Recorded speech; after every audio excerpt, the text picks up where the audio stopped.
Hello and welcome back, MTG Burgeoning community and YouTube viewing audience. If you're still part of the latter and haven't joined the former, click that subscribe button now. When you do, you become eligible for this channel's rewards series, all of which you can peruse in the description below.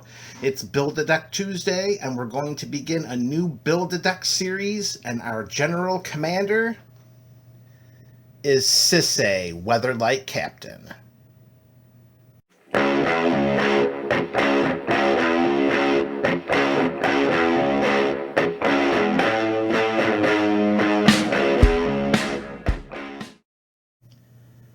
Hello and welcome back, fans of MTG Burgeoning. It is Build a Deck Tuesday and we completed our Lord Windgrace build, and it's time for us to move on to our next Build a Deck series. And in this series we are going to feature Sisay, Weatherlight Captain, and we are going to build a 5-color enchantment deck. That's right, folks. Sisay is going to pilot an EDH commander deck focused on enchantments. So for anyone who is unfamiliar with what Sisay does, this wonderful legendary human soldier from Modern Horizons is 2 and a white for a 2/2 body, but she gets +1/+1 for each color among other legendary permanents we control. We can tap a white, blue, black, red, and green, and we can search our library for a legendary permanent card with converted mana cost less than Sisay's power, put that card onto the battlefield, and then shuffle our library. So, the first portion of this series, we are going to include a core of enchantment-specific cards as a way in which to enhance the themes and focus of this deck later that we were going to add in future episodes of this series. So here is the core of our Enchantment Matters deck with Sisay, not Captain Sisay. This isn't original Sisay. This is Weatherlight Captain Sisay. So, card 1, if we're dealing with enchantments, well, we have to include a copy of Enlightened Tutor. For 1 white, it's an instant. We search our library for an artifact or enchantment card. Most likely we will be searching for an enchantment card, and then we reveal it to all players. We shuffle our library and put that reveal card right on top of it. So Enlightened Tutor is card number 1 to include in an Enchantment Matters Sisay deck. Okay, so card number 2, and we are going to jump back in time to the time of Invasion for a copy of Sterling Grove. For green and a white, it's an enchantment. And all other enchantments we control have Shroud. Now, it doesn't say Shroud on the card because not being the target of spells or abilities, that predates the invention of the keyword mechanic of Shroud. So what does Sterling Grove do other than protect all of our enchantments? Well, we can tap 1, we can sacrifice Sterling Grove, and search our library for an enchantment card and reveal it. We shuffle our library, then put that card right on top of it. So in some ways, this has the same ability as an Enlightened Tutor. We can do it at instant speed as long as it's already in play, plus it has the added benefit of giving all of our enchantments Shroud. So Sterling Grove is card number 2 that we are adding as the core of this Sisay Weatherlight Captain Enchantment Matters deck. Alright, card number 3, and this one is taking us to the original Theros block. Plea for Guidance. 5 and a white is a sorcery. We search our library for up to 2 enchantment cards, reveal them, and put them into our hand. Then we shuffle our library. So this is 2 Idyllic Tutors. Idyllic Tutor is 2 and a white that does the exact same thing. So what we have here is we have for 5 and a white, which is the exact combined CMC. This is 2 Idyllic Tutors worth of sorcery right here. We search our library for 2 enchantment cards instead of 1. Plea for Guidance is card number 3. Alright, continuing with our enchantment themes matter, we're going to the more recent Theros block to include a copy of Citizen Champion. It's a 2 and a green for a 1/3 human warrior with the Constellation mechanic. Whenever an enchantment enters the battlefield under our control, we put a +1/+1 counter on Citizen Champion and draw a card. The +1/+1 counters are nice. We could grow the Citizen Champion pretty quickly with what we're going to be planning and putting eventually into this deck, but it's that card draw ability that's going to make Citizen Champion such an important addition to the core of this deck. All right, next up, card number 5, mimicking pretty much what Citizen Champion does, going back once more to the original Theros block. We have Eidolon of Blossoms, 2/2 green. It's an enchantment creature, 2/2, and it also has the constellation mechanic, and whenever Eidolon of Blossoms or another enchantment enters the battlefield under our control, we draw a card. So that kind of does what Citizen Champion does at a slightly higher mana cost without the +1/+1 counters, but we do net a card when the Eidolon of Blossoms comes into play. So that's acceptable. Okay, so now let's deviate a little bit from drawing cards from our enchantments to protecting them and ourselves a little bit with their presence. And we're going to Shadowmoor for a copy of Greater Auramancy.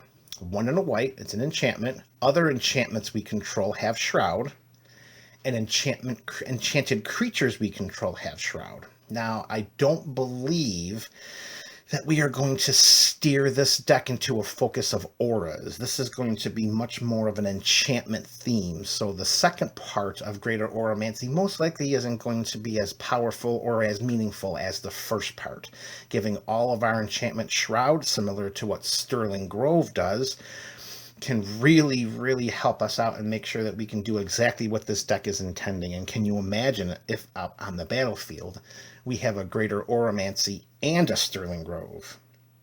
Well, anything outside of a Cyclonic Rift overloaded or an All is Dust is really going to lock out our opponents from any interaction with our enchantments. Okay, it's very, very good. All right, that's about the halfway point, I believe. Yeah, we're hitting the halfway point. Those are the first 6, and now it's time for the last 6. Speaking of protection, how about some protection for ourselves? Let's include a copy of Sphere of Safety. For 4 and a white, it's an enchantment. Creatures can't attack us or a planeswalker we control unless their controller pays X for each of those creatures, where X is the number of enchantments we control.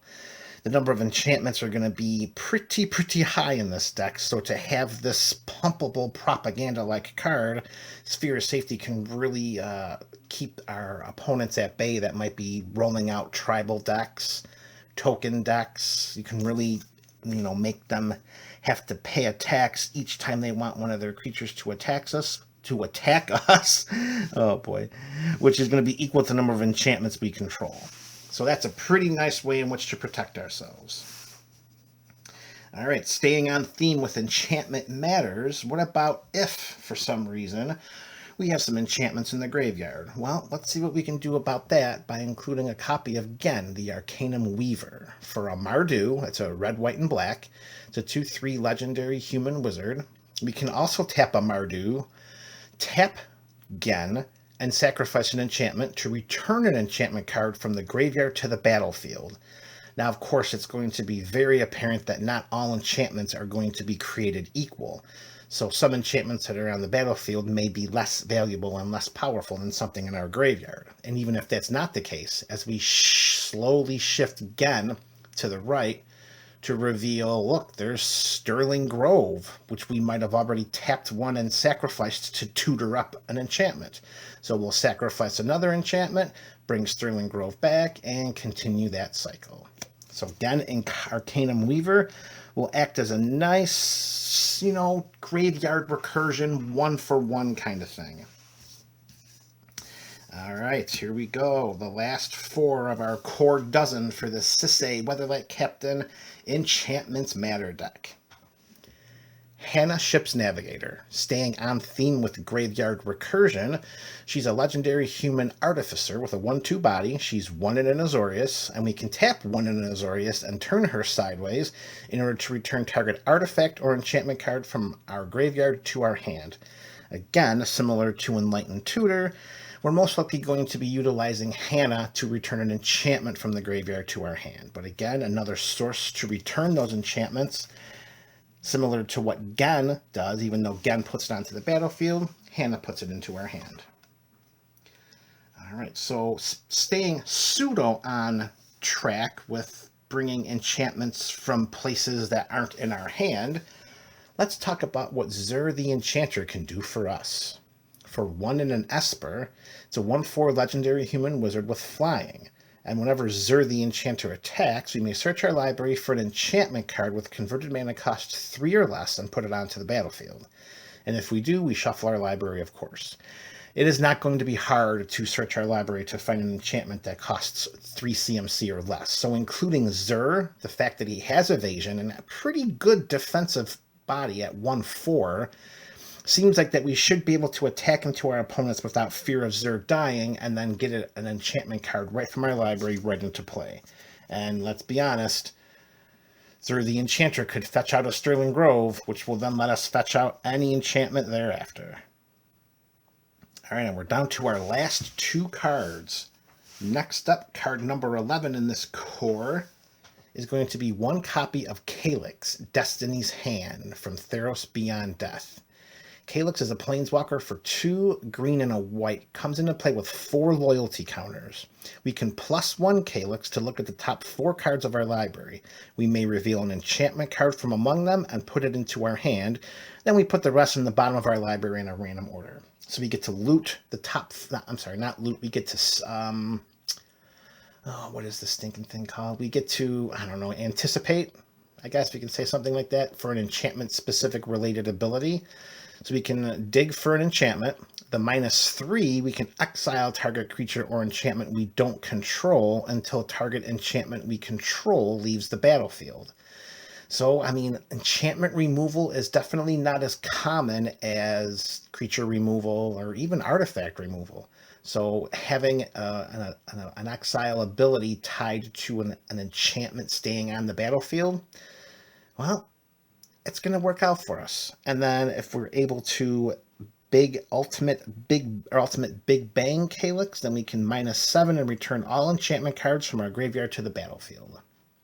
So Calyx does a lot, from getting an enchantment into our hand to exiling. He's going to work out pretty well. I'm pretty happy to include him in this deck. All right, and last card number 12. And the last card to make up the first installment of this deck, the core of this deck. And that's going to be 1 copy of Dance of the Manse. X, white and blue, this rare sorcery from Throne of Eldraine says return up to X target artifact and or non-aura enchantment cards, each with converted mana cost X or less from your graveyard to the battlefield. If X is 6 or more, those permanents are 4/4 creatures in addition to their other types. So not only is this like a mass recursion for our enchantments that are in the graveyard, but if we meet the conditions, they can also become 4/4 creatures. That could be a good thing, that could be a bad thing. Bringing all of our enchantments into play as 4/4s, that, opens up the possibility of them getting board wiped right back to the graveyard, because let's be honest, creature board wipes are a lot more prevalent in our format than enchantment board wipes are. But still, using Dance of the Manse to bring some of the enchantments that are already in our graveyard back into play, even if they're not creatures, is definitely valuable enough to include. All right, folks. So this is it. This is the core of our 5-color Sisay Weatherlight Captain EDH Commander Enchantments Matter deck. Where do we go from here? So many options. I've got some in mind, but I'd like to hear from you. Leave me a comment in this comment section below, and let's brainstorm some ideas. This is MTG Burgeoning, folks, and this is Build a Deck Tuesday, and you just watched installment 1 of Sisay Weatherlight Captain.